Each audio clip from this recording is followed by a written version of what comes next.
Mukhang lumalakas ang chance para kay Kevin Durant na bumalik sa Golden State Warriors. Isa si Kevin Durant ang sentro ngayon sa rumors ng Warriors at hindi malabo na mangyari pa ang inaasahan ng iba na kunin pa ito ng Warriors.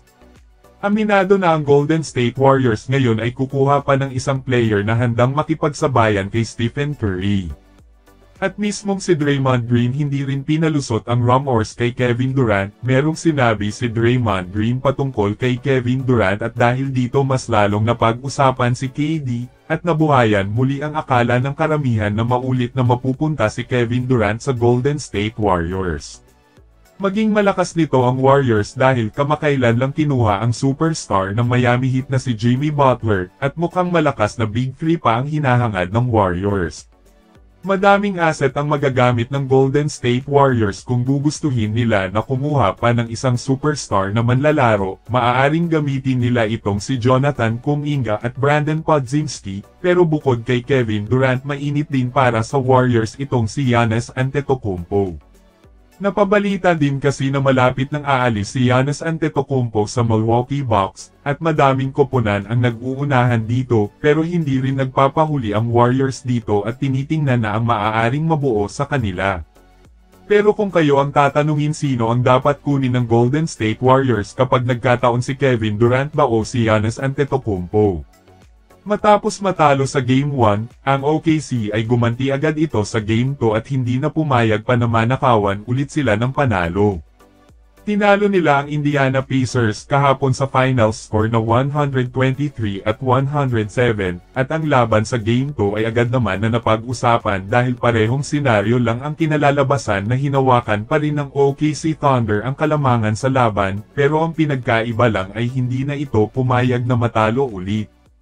Sinigurado na ni Shai Gilgeous-Alexander ang panalo na naging bida ulit sa laban para sa OKC, na nakapagtala ito ng 34 points, 5 rebounds at 8 assists. Siya ulit ang naging leading scorer ng OKC Thunder. Pinatunayan talaga ngayon ni SGA na siya ang MVP sa season na ito at amoy na amoy para sa OKC ang kampyonato, dahil sa Game 1 at Game 2 nakita natin na halos hawak nila ang momentum sa laban, na naghahabol lang sa kanila ang Indiana Pacers.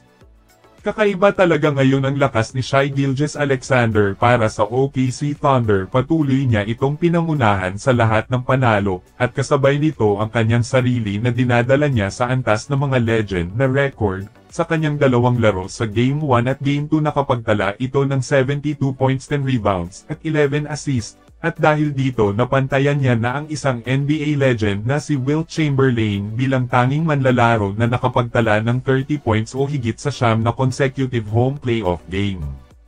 Samantala merong magic hugot ang OKC Thunder at ito nga si Aaron Wiggins na naging dahilan din para manalo ang OKC sa Game 2 na nakapagtala ito ng 18 points, 4 rebounds at 1 assist. Bumawi naman si Chet Holmgren na nakapagtala ito ng 15.6 rebounds at 1 assist, 19.5 rebounds at 5 assists naman si Jalen Williams.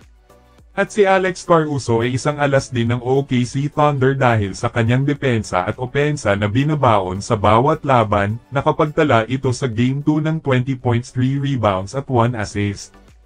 Para naman sa Indiana Pacers, mukhang nahihirapan sila sa seryeng ito dahil dalawang magkasunod na laro na halos hindi sila makalamang sa OKC. Si Tyrese Haliburton sa fourth quarter lamang uminit na nakapagtala ng 17 points, 3 rebounds at 6 assists. 7 ang nakapagtala ng double-digit score sa Indiana Pacers pero hindi iyan naging sapat para sa panalo dahil wala sa kanila ang nakapagtala ng 20 points pataas. So far tabla na ang laban na parehong may tig-iisang panalo at magaganap ang kanilang Game 3 sa home court naman ng Indiana Pacers.